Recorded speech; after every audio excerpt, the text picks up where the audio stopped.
In 2026, this year, a bill has been introduced to the Maryland state legislature nicknamed Ralph's Act.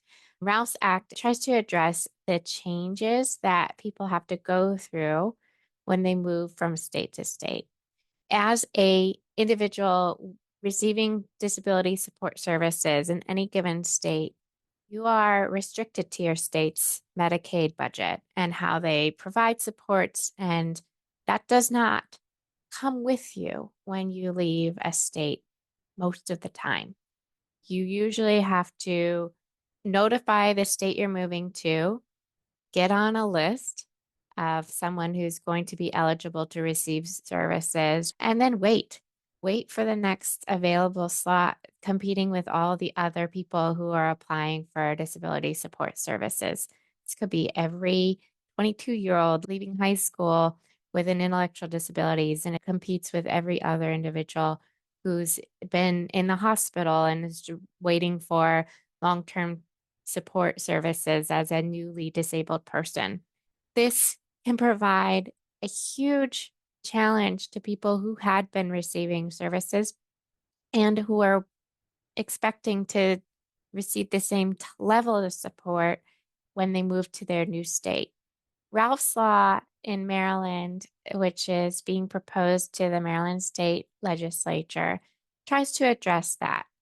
The bill asks that people who are moving from another state into Maryland due to the loss of their primary caregiver to death or disability can be added to the expedited process to start receiving supports from the Developmental Disability Administration. There's still a wait period, so it won't be going from one state to another without a break in services. But the law is asking that the Maryland Department of Health make their eligibility determination within 30 days. That doesn't mean that services will start in 30 days. Adult supports are not legislated the same way that education is for children. The state is required to provide choices, and the individual is at the mercy of whether those options exist for that person or not. So they may be eligible for services, but that doesn't mean that services will start. The challenges between moving states is one that we don't talk about very often, or not enough that I hear. There's a term in disability advocacy. A person is a Medicaid refugee when they are locked in to living in one state and can't freely move into another state. Most of us think of the United States as a free and open country, right? We're able to move about freely. The borders are open. There's no holding us back from entering that state. But if someone with a disability is moving, it can be a life-threatening decision to move from a state where you're receiving support services to a state where you will have to wait in line. For people who have critical medical needs, that's not a safe decision to make. So they are locked into that state. That is what's called a person who is a Medicaid refugee. Part of Ralph's Law that's being proposed is it's still pretty restrictive. So people won't be able to just hop up and go to Maryland and then get on the expedited wait list. This is specifically for individuals with developmental disabilities. It's also only available to people who have documented support within their current state for 10 years prior.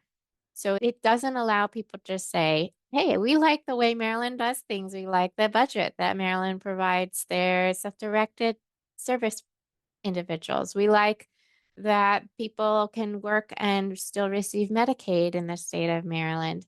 That's not just moving to greener pastures. It's really, this is a crisis.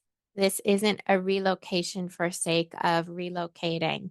This is a relocation because the caregiver is no longer living or able to provide services safely, and that the new care provider is trying to figure things out as quickly as they possibly can. When this happens, again, Maryland is requiring that the person have documented support services for the 10 years prior in their prior state before being considered for this expedited process, the Maryland Department of Health to approve or decline their eligibility status. There are often reasons to move from state to state, depending on what your care needs are and what your support needs are. If you aren't getting your needs met in one state, it is a failure of the Medicaid system in that state to provide you adequate resources to live your fullest and most supported life. There might be other states that can provide a greater level of support and care that you require. That's care within employment, that's care within home supports, that's personal care. When people move from state to state, though, they do have to understand that there is a waiting period from having maybe some services, but not all that they need to have greater access to home and community-based services. It's an important question. Is a move worth doing if we're leaving behind everything that we've previously known? So when people with disabilities are moving from state to state, they may be saying goodbye to the community they grew up in. They may be saying goodbye to the group of peers that they spent time in school with, that they've done Special Olympics with, and the greater support from government services may not compete with the emotional support that comes from being known in your community. All of these things, understanding your place in your community, understanding your support needs and what's provided by the state that you live in, and understanding what is available in a state that you're going to, all really need to support the decision of whether moving to another state just because of a move, whether it's moving with family because of retirement or moving because you think that that's your next care support person, for example, with a sibling instead of a parent. Those are all decisions that hopefully are made through a long-term plan of someone's life and not through these crisis moments when care is really just lost.